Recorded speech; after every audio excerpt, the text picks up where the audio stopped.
Everybody.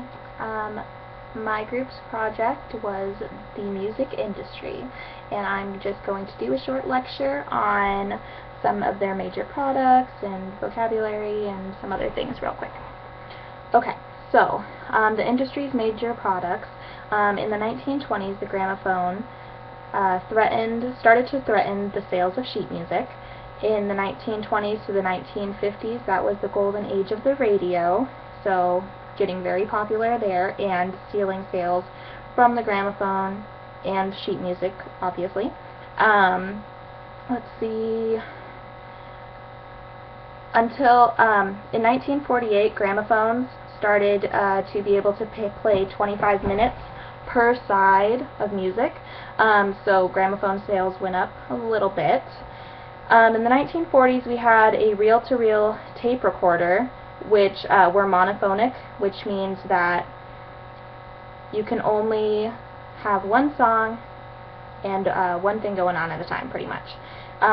It evolved, and overdubbing started to become a factor, which meant that they were able to record something and then later on use that recording and then also record something on top of it, which is now why we are able to have music artists do their music at different times. Let's see. Eventually, gramophones morphed into CDs in 1983, which we clearly still have today, and the radio is still a huge factor in everyday life. And then in 1992, the MP3 format developed, and of course we all know where that went into iPods and iPhones and all that fun stuff. So 10 vocabulary words I wanted to go over were the Copyright Act, which provided a form of protection by the laws of the U.S. to authors of the original works of authorship. Electrified blues, which were electric instruments included in blues music, and this was the first time that rock and roll became a factor. This was the foundation for rock and roll, which is pretty cool. Monophonic, which I mentioned earlier, meant the only track on which to record, so like the first tape recorders. Payola was the illegal practice of receiving payment for broadcasting a specific song on the radio, because at one point, of course, everybody wanted to be on the radio, and some people would pay to be able to be played on the top 40, which was illegal. The British invasion was when popular artists such as the Beatles and Rolling Stones came into the U.S. and transformed rock and roll forever into two different things, which we're going to talk about later. The gramophone was an old school record player. They're pretty cool looking. Censorship was the act of censoring something that is bad by a cultural definition, pretty much.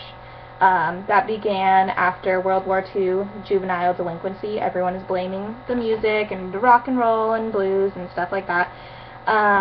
Genre is a category of artistic composition. Some examples would be country, R&B, rock and roll. The major record labels were brand or trademark associated with the marketing of music recordings and music videos. Some examples are Warner Music Group, EMI Group, and Sony Music Entertainment. And then there's Tin Pan Alley, which was a place in New York in which numerous publishers began to emerge. Some major trends and issues in the music industry can be kind of compared to the newspaper industry, in my opinion. Both industries are constantly changing, and they're needing to keep up with technology and keep up with the changing times, and it's kind of hard, but eventually they figure it out, and then something else changes. Anybody right now can illegally download music. It's so simple, and people are losing money, and we're in the middle of figuring out how to make this work, how to step forward, and how to continue to make money. This was also happening back in history when we transferred from sheet music to the gramophone and radio, so it's not like this hasn't happened before. They just have to change what they're doing. They have to come up with a plan. Yeah, they need to keep up with the changing times. But that is all I had to say, and I hope you enjoyed it. Have a good one.